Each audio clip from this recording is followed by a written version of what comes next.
What's up, YouTube? Capital G here, giving you guys a quick market watch, letting you guys know what the heck is going on in the secondary markets and trying to save you guys some money or maybe make you some money. And if I can't do that, I will try to entertain the best that I can. So YCS Providence, Rhode Island was over the weekend and we are now going into national season. I guess technically you can say that it already started because I think it was yesterday. I was watching the German nationals on Twitch, so we've got all of that going on. The regional circuit is still kind of in full effect. I think it's wrapping up because of national season, but you still have regional events that are going on in North America and Europe. So I guess what I'm trying to say is there's a lot of competitive Yu-Gi-Oh, and generally when we enter national season, prices start to go up because players have a bigger desire to get these cards to complete their decks, you know, whatever the best new cards are, whatever the hot new cards that they need, you know, supply and demand. Supply or demand is always much higher, and then after national season, the market kind of tanks for like a couple of months until the regional circuit starts ramping up again. So first card we want to talk about is Drowning Mirror Force. To me, this was the most predictable card on this entire list. When it was announced as a secret rare in Shining Victories, I was shocked that it was only $12. I was like, really? What? Like, this card is, I've been talking about, did I call it Drowning Mirror Force? Because I feel like I may have called it Rippling Mirror Force, but whatever.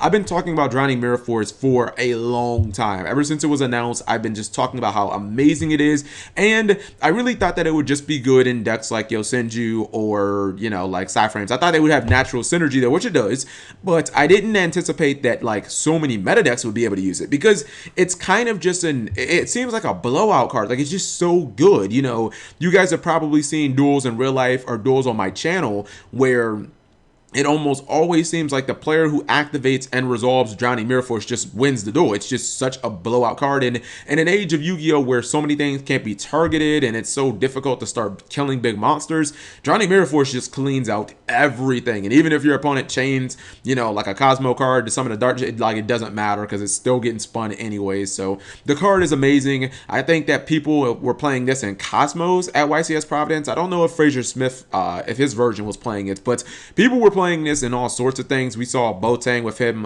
side decking this for Necroz. You'd never expect that. So the card is currently sitting at about 33 bucks. I don't think that this card price is going down until after Nationals. I don't think it's going down until basically about the second week of July. If you have these and you're probably not going to play them, I would just say go ahead and sell them. I think that the highest it'll go is probably about $35. Although I could be wrong. This card has very high potential because we've seen in the past in like Bosch where we had like a whole bunch of $60 cards. So wouldn't surprise me if this card went up, but I don't think it'll go higher than maybe like 35, 40 bucks. All right, we've got Aramage Jasmine. This card is currently sitting at about almost $8, let's just say. So Jasmine has been a card that when it first came out in Clash of Rebellion, it being a secret rare, people had a lot of hopes for Aramages. They learned slowly but surely that the deck just wasn't that good. And Jasmine was kind of like a $12 card when it first came out because of its rarity. It was a secret rare, you know, but the fact that it wasn't very good, the card did plummet. I don't know why the graph isn't loading right here, but just take my word for it.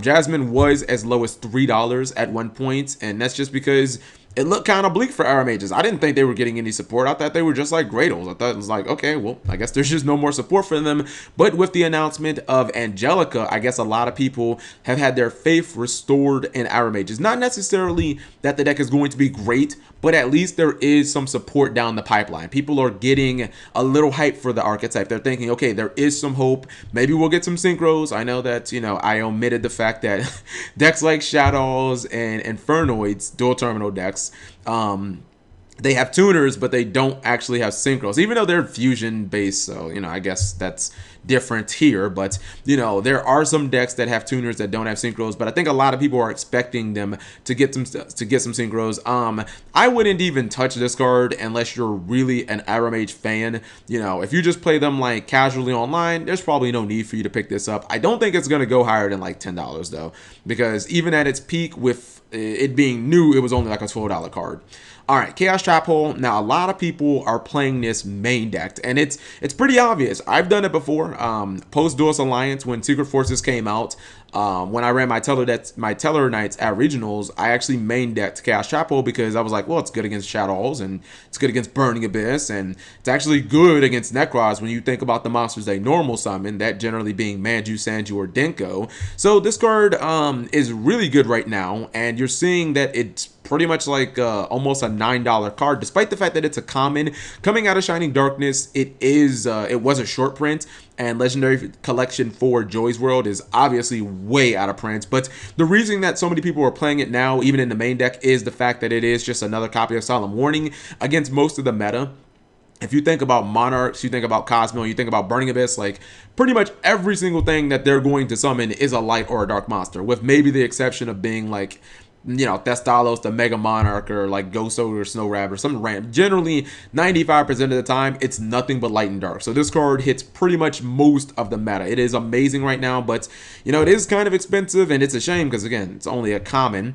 And speaking of that, let's go ahead and skip to Mask of Restrict, because it's a very similar situation as what's it called, as Chaos Chapel is in, where it's a situation where it's so good against, you know, like a good portion of the meta, especially now that Magispectors are becoming very popular. Mask of Restrict doubles as a sidecar for Magispectors because they just can't use any of their traps. They can't use Tornado, they can't use Tempest, which is their searchable Solemn Warning.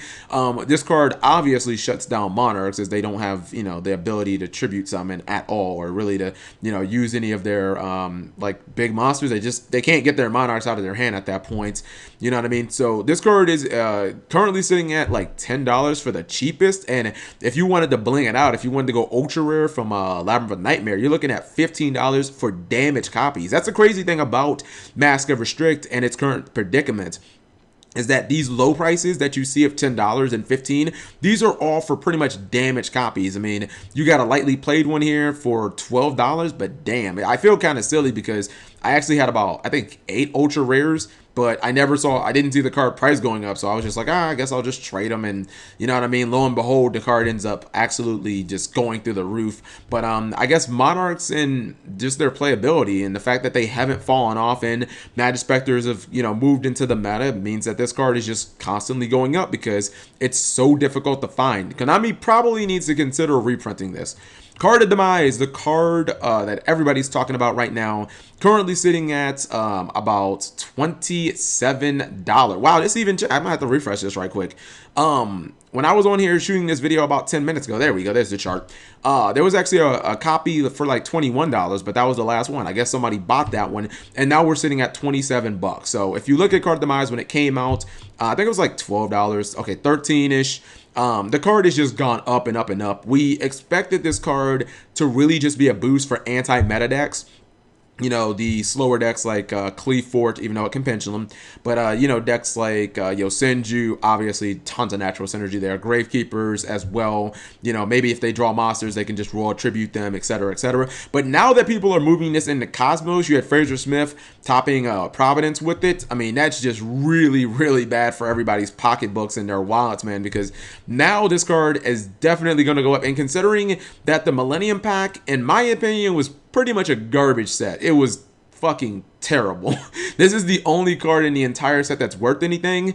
That makes this card even more valuable because no one wants to buy that terrible set just to try and get one card. So I could see this going to like $40 as we get closer to national season. If people are going to start migrating this into Cosmos, that natural synergy that it does have that I didn't even realize with Cosmo Town and whatnot, then it can get kind of scary. So this card definitely a card to probably pick up if you need it for nationals, because I think it's only going to go up, and sell it if you're not going to play it.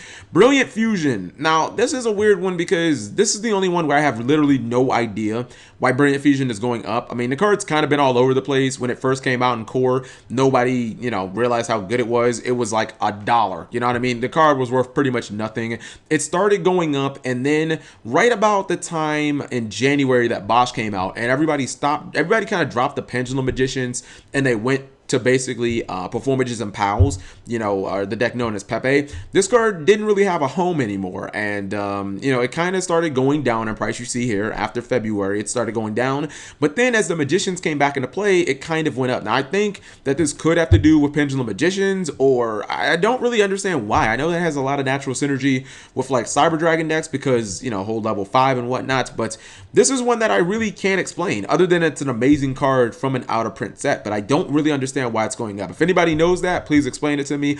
But Brilliant Fusion is sitting at about $12.50 right now. And then the last card I want to talk about is Blackstone, a Legend.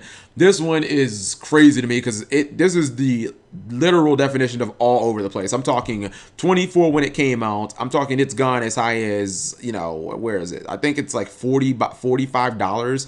At one point, you see it sitting at 41, and then it just absolutely plummets, and then it starts going back up. It's like a roller coaster for this card. Now, as of recent, why this card is going up and it's at about $30 is it looks like the premonitions or the leaks that certain archetypes that will be getting support and Invasion of Venom, such as Psyframes and Aura Mages and Cleaforts and Red Eyes, it looks like it's true. And I think that people are picking these up because they think, okay, well, if Red Eyes is going to get support and I'm a Red Eyes fan, I gotta pretty much have my Black Stones, right? And unfortunately, Konami decided to make this card a secret rare, which it had no business being. It should have been a super, and it's from another out of print set. I mean, most of the cards we've discussed in this video is a lot of cards from Clash of Rebellion and a lot of secret rares. So this is a card that I think potential is making the price go up, kind of like Jasmine. It's the same situation. The only thing is we don't know what these new Red Eyes cards are going to be. I think that people are just picking this up in anticipation that the new Red Eyes support will make it as good as the new Blue Eyes support. So, I guess this is the only way to get Blackstone, a Legend, and I don't think Konami is going to reprint it probably until next year. I don't really think that it's necessarily on their radar. So, Blackstone definitely going up. I would say absolutely sell this card if you have it and you don't play Red Eye. Just go ahead and sell it. Cash in while the hype is good. Actually, you might even want to wait until the new Red Eyes cards are announced. Then there'll be even more hype. But if the cards are bad, the card could easily just bottom out, like, again, $15 at one point, but a high of like $44. I mean, what is that? That's what I mean? That's crazy. So this card's all over the place. I say get in while the getting is good and just go ahead and sell it. So you guys let me know what you think about these card prices and these fluctuations. If there were any cards that I missed that have had any major fluctuations, leave that in the comment section below. Thank you guys for watching, as always.